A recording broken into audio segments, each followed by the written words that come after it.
Great is thy faithfulness. Great is thy faithfulness. I love that song. That song always touches me whenever I hear it.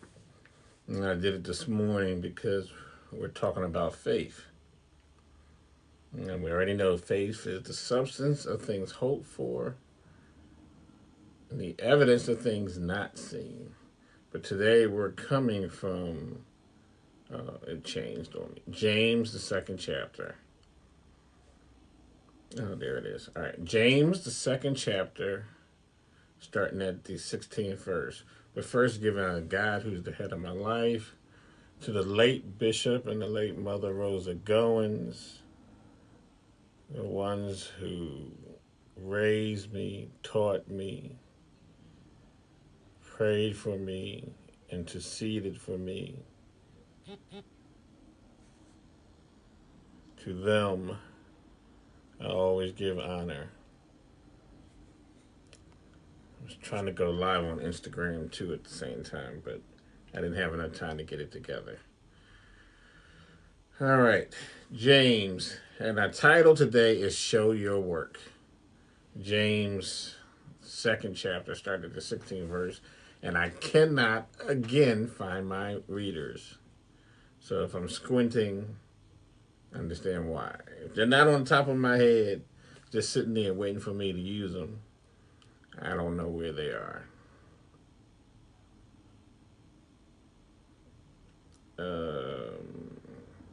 That doesn't look right. Okay, there it is. 18th verse. Yea, a man may say, Thou hast faith, and I have works. Show me thy faith without thy works, and I will show thee my faith by my works. 19th verse says, Thou believest that there is one God. Thou doest well. The devils also believe and tremble. But this 20th verse says, But wilt thou know, O vain man, that faith without works is dead? You can have all the faith in the world, but if you don't show how much you believe and trust, how strong your faith is by your actions and the work that you do, it's dead.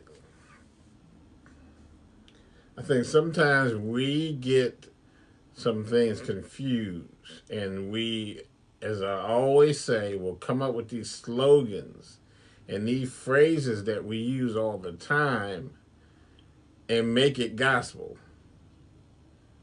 And we'll say those things and we'll just take it as gospel and we'll just move with that. But the word says faith without works is dead. Just to walk around and say, I have faith. I know now. I believe that this is going to come to pass. Nothing's going to happen to me because I trust and believe God, and on and on and on. But faith without works is dead. It's like sometimes we feel like we don't have to take any action whatsoever. And as I say, sit out here because you believe it's going to go through. You just feel like you're going to do it all yourself. You still got to trust God. You still got to make sure that it's in His will. And sometimes we get discouraged. Sometimes we have a lack of faith because we're out of the will of God. And that's very important too. But to stay on the topic of the day, which is show your work. Faith without works is dead. That reminds me of being in school, and I was always one of those that can figure stuff out in my head a lot better than I can just write it out in the formula that the teacher wants you to do it in. And I could, if I figure it out and have the right answer and just write the answer, the teacher would always mark it wrong. Like, how is this wrong? That's the right answer. You didn't show your work. I don't know how you got to that. I don't know if you just looked on someone else's paper and just put down the answer, or you sat there and used a calculator or something else to come to that conclusion, and then you just put the answer, but you can't show me how you got there. Now, I understand that when you're showing your work isn't just for you. It's for the one that's teaching you, but it's also for the other ones around you. If you can't show your work of how you got from A to B, and there's 5 other people trying to get from A to B, and they're looking at you, but you just walk over to B and just stand there all proudly and talking about, my faith got me here. How? How's your brother and sister supposed to get to the same place if you can't show your work? And faith without works is dead. We're supposed to show our light and let it shine for all men to see. But if you can't show how you got from A to B, your light's not shining. You're just putting on a light yourself to put on your spotlight on yourself to say, I've arrived. But are you showing your work for the next person? Now, I hate to bring it up, but sometimes people do that because they don't want you to get to B. They'd rather you stay at A while they're at B, standing there like, I made it. I'm the chosen one. I'm the only one who can get here. But that's not what it's supposed to be. You need to show your work. Let your light shine for all men to see. And faith without works is dead, which means you got to do the work. And then show how you got there. It's one of the greatest things you can do. Now, people get discouraged in the midst of getting from A to B because they think about all the things you got to do in between. But it's okay because in the end, it's always worth it. We're not going to just go from A to B just like this and say, okay, this is what I want. This is where I want to be. And snap your fingers, say, I believe I'm going to get there. And it just happens. There's some work in between that you got to do and you got to put in the work. If only it could be that easy that we just say, this is where we were supposed to go. This is what we want to achieve. This is the level we want to get to. And we just get there. We've got to go through some stuff to get there. It's not always fun. It's not always easy. But we got to go through. We got to do the work. Sometimes we look at people and we're like, oh, that's what I want. That's the goal for me. Like, what is it? What do they call it? Like, you see a couple and you see how happy they seem. So you're like, those are relationship goals. You hear people say that all the time. Relationship goals. Or other goals, and they put on a person. They see someone who's accomplished so much. And you'll see them post that person's picture, and under it says goals. But what did it take for that person to get to that point? You got to show your work. You got to do the work. Faith without works is dead. And you're not going to just get the easy. Because if everything we decided we wanted to do, accomplish, and be was just that simple by just speaking, that's what I'm going to be, there'd be no need for faith. That would just be getting wishes from a genie's bottle. And that's not how this life works. Faith without works is dead. We got to do the work. And I'm saying to you today, show the work. That someone can see and understand what it takes to get to that place. I sit and marvel at my daughter sometimes. With this whole pandemic, we talked about last week. She mentioned that it was a year ago. The day everything shut down last week was the day the tour she was on, the national tour she was on, shut down. And I watched over this past year continue to do the work, continue to take classes, continue to work on this, work on that. I marvel at her sometimes because the drive she has is unbelievable. So she's been working on her craft. She's been working on her health. She's been working on so many things. She's been working on her mental strength. She's been working on all these things for the past year. And to see, like, to take the time in the midst of all this craziness and these tragedies, everything going on, to take that time to do the work is what she's been doing. And trust me, she's been doing the work. And you can see that she's been doing the work.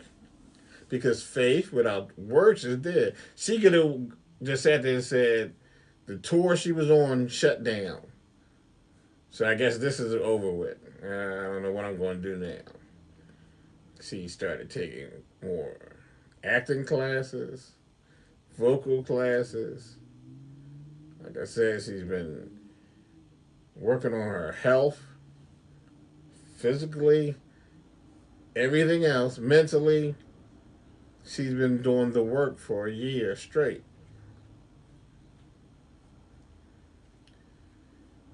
Faith without works is dead. And it's paying off.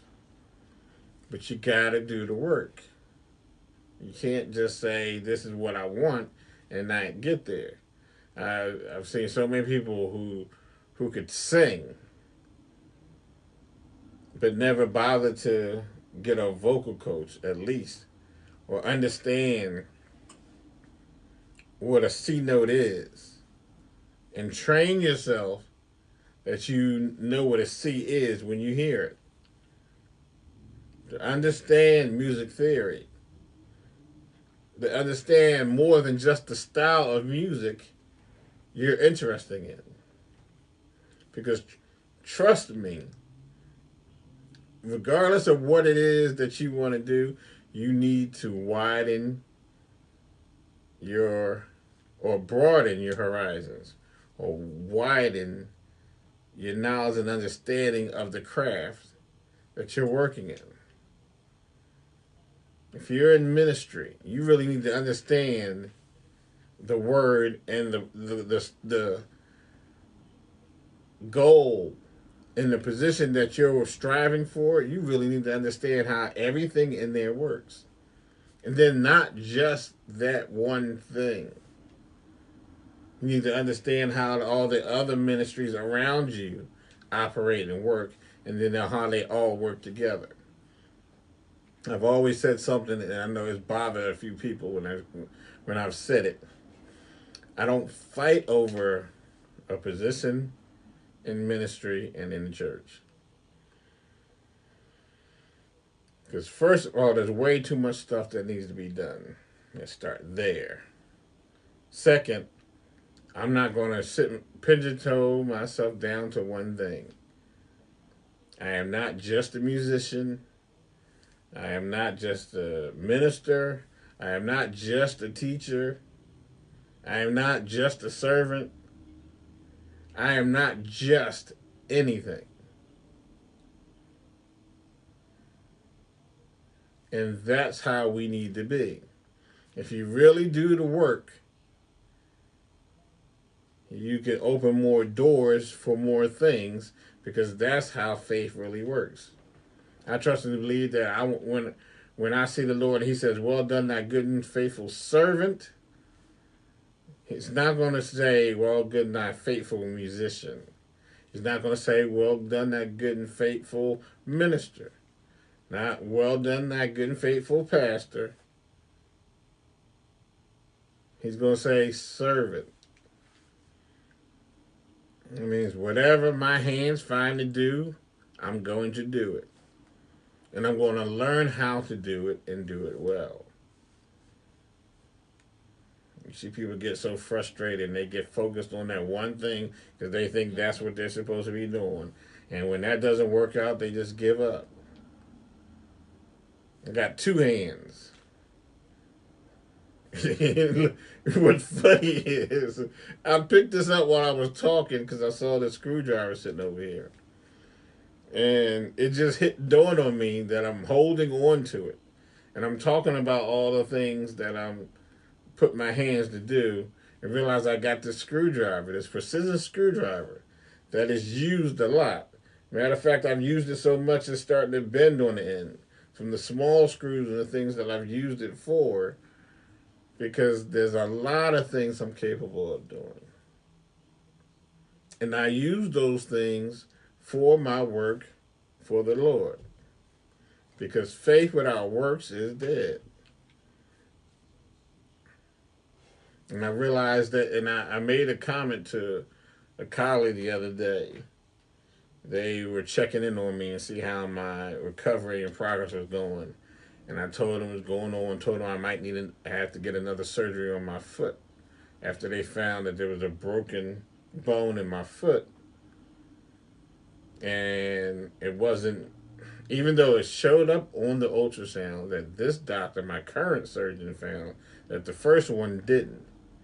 And he saw and he said it looks like it might have healed crooked, so they're going to have to go in and shave it down. It's funny how I was saying to him, it's been so long.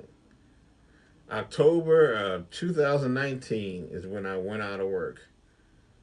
I said, it's been so long, I'm starting to wonder if my time as a technician is coming to an end. Because I've been out of work so long, and I'm 3 different physical therapies now I'm doing. One for my ankle and foot, one for the prostate cancer recovery, and now one for my back because there's a possible slipped disc. So they're going to do some physical therapy first and then take some images to see if it's any more serious than that. I need you to understand something. If I can never pick this screwdriver back up as a technician for the company that I work for now, I'm going to continue moving forward with the next thing that I'm capable of doing. I'm not going to get depressed and feel like, oh, my life is over because I've been a technician for over 30 years now. But if I can never take this screwdriver, put to another screw or piece of equipment again, or strip another wire, or test another voltage, or whatever the case may be, if I can't do that anymore, I'm going to continue forward doing the work. Because faith without works is dead. So if I can't do this anymore, I'll move on to the next thing that I am capable of doing. I've always had the attitude to learn whatever it is I'm interested in.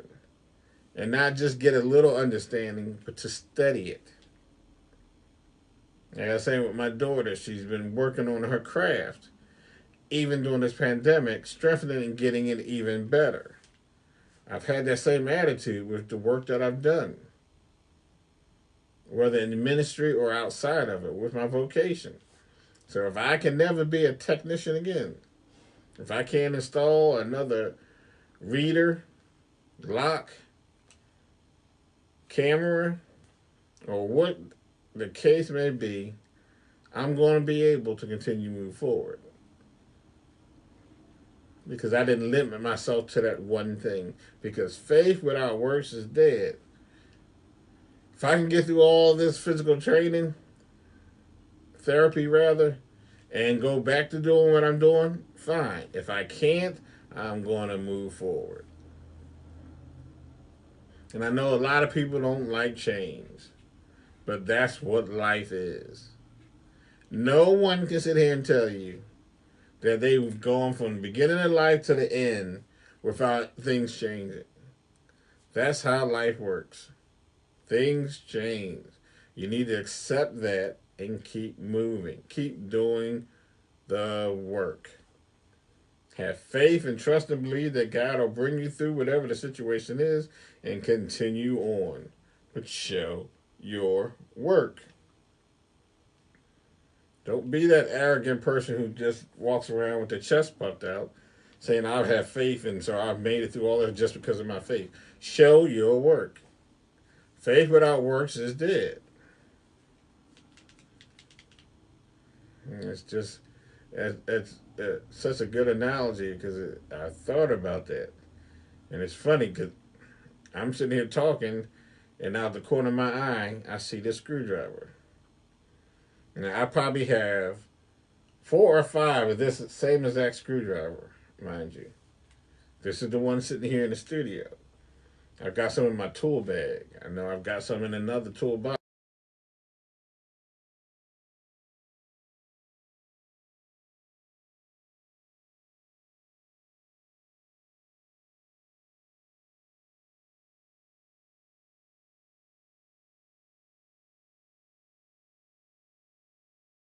All right, there we go. Alarm set for noon. I started this cleanse this morning. And the pills I gotta take every 2 to 3 hours. Because I'm working on me, even in the midst of all this. And I got a great report on this week. I had blood work done by 2 different doctors. The first one took 5 different vials for all these panels and tests that my primary wanted. And then the nephrologist who's checking my kidneys had 6 vials taken. And then looking at all those reports. And what's amazing today is the fact that everybody's linked together. So they're looking at each other's reports. They're looking at what's going on here. But I was just so happy to see that some things that they were worried about have cleared up. There's some things that I need to work on myself, and I'm doing that because I'm not using the excuse of the pandemic to let myself get out of shape, overweight. I was happy to see I got on the scale this morning, and at one point, maybe about 4 months ago, no, I think it was either December or the beginning of January. I went to see my primary because I had suddenly gained 10 pounds, and I didn't know where that weight came from. Turns out it was water. I was retaining fluids, and I got on the scale this morning once I started this cleanse, and I looked at the scale and it said 250. So I'm right back where I was in 2019 when I turned 50. I'm at the same weight I was. I'm so happy and glad to see that. In the midst of me still being limited. But I'm still doing whatever I can. I'm not using the physical limitations I have to stop me from working on myself. And that's where we have to be. I still got to show the work. Regardless of what's happening with my body, I still have to show the work. So I was able to get back to my normal weight. And I'm happy for that. You don't understand. I'm so grateful to be able to get back to my right weight. So, faith without works is dead. And that was also a reminder, too, for me to end on that note. That alarm going off. Well, I'm also going to have to get back. We're going to get back to the podcast, the My Temple Fitness podcast. The Goings on Media podcast with technology. I just had a minute where I had to just stop and get myself together. Because every time I turned around, there was something else going on. And then with my losing both parents, that was a lot. And that was the other thing.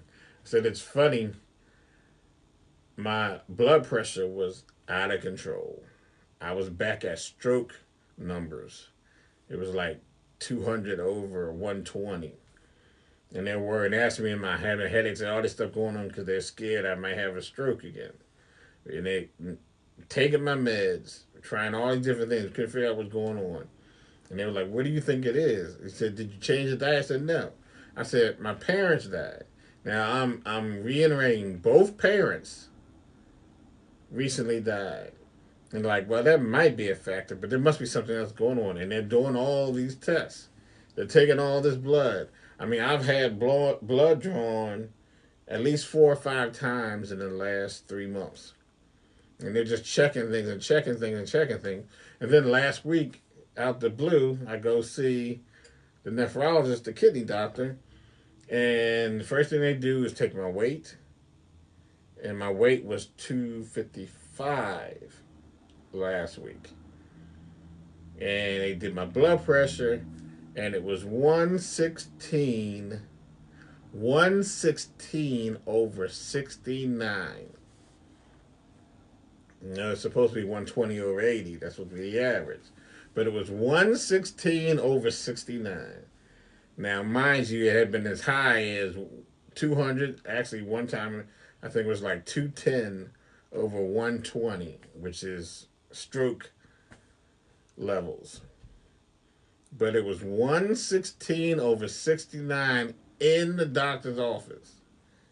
You know, some people have that white coat syndrome. And when you go see the doctor, that sometimes makes your pressure go up a little too. But it was 116 over 69. And they're like, we don't know what happened. And I'm laughing. I said, okay, I'm not over. I'm not, my grief isn't over. But I've had a minute to deal with the fact that both my parents died. And it was enough for me to calm down some. Some time has passed. I can get up in the morning and smile. My Apple Watch was torturing me beyond belief. Because with all the different faces I have, the only watch face that kept showing up even when I was switching back to a normal either digital or analog dial, it would be the what do you call it? Slideshow that I made for my mother's memorial.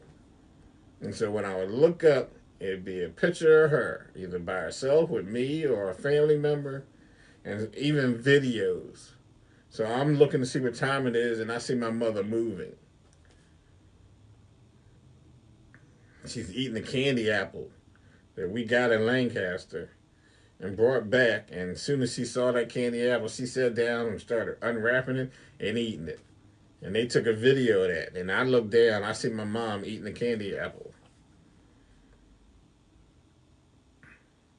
You know, I see her with my sister Gloria and one of her daughters, and she's looking at the camera, and they told her to smile, and she goes like this. So I'm seeing that when I look down. So I can actually look at that now and not tear up. Like I said, I'm not over it. The grief's not gone, but enough time has passed that I can actually look at those things.